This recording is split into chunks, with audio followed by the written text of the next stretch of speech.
நம்ம வாழ்க்கையில் நம்ம வந்து ரொம்ப பதட்டத்தோடையும் நிதானம் இல்லாமல் எடுக்கக்கூடிய சில முடிவுகள்னால நிறைய விபரீதங்கள் வந்து சந்திச்சிருப்போம்.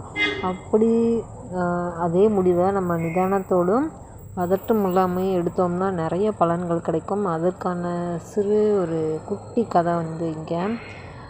ஒரு குட்டி பையன் வந்து அவங்க அம்மாவோட கடைக்கு போகிறான். இந்த சின்ன பையனை பார்த்ததும் கடைக்காரர் வந்து அந்த பாட்டிலை திறந்து உள்ளே வந்து சாக்லேட் இருக்குது எடுத்துக்கோ அப்படின்னு சொல்லிடுறாங்க.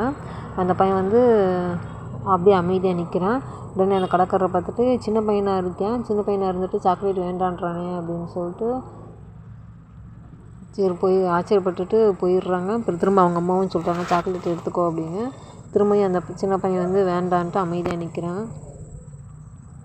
உடனே கடைக்காரர் வந்து தானே அந்த கண்ணாடி பாட்டிலை திறந்து தன்னோட கை நிறைய சாக்லேட் அள்ளி அந்த பையன் கையில் வந்து கொடுக்குறாங்க. அந்த ரெண்டு கை நிறைய சாக்லேட்டோட இந்த பையன் வந்து ரொம்ப சந்தோஷப்படுறான்.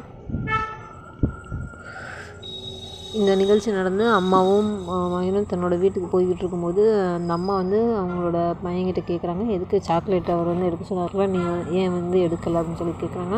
ஆனால் அந்த பையன் வந்து சொல்கிறான், அம்மா என்னோடய கை வந்து ரொம்ப சின்ன கை, நான் கண்ணாடி பாட்டிலுக்குள்ளே விட்டு எடுத்திருந்தா 1-2 தான் என்னால் எடுத்துருக்க முடியும். அதே இது அவர் எடுத்து கொடுக்கும்போது கை நிறைய சாக்லேட்ஸ் வந்து நிறைய கிடச்சிது அப்படின்னு சொல்கிறாப்புல. இதே மாதிரி தான் நம்மளும் சில நேரங்களில் பதட்டப்பட்டு நிறைய முடிவு எடுத்துருவோம். அதனால் நம்ம நினச்சது ஒன்றாவும் நடக்கிறது ஒன்றாவும் இருக்கும். அதனால் பின்விளைவுகள் வந்து ரொம்ப விபரீதமானதாக இருக்கும். அதே முடிவை கொஞ்சம் நிதானித்து அவசரப்படாமல் எடுத்தோம்னா அதுக்கு கிடைக்கக்கூடிய பலன்களும் ரொம்ப அளப்பரியதாக இருக்கும். அதாவது ரொம்ப அதிகமானதாகவும் இருக்கும். இதுக்கான ஒரு சிறு கதை தான் இது.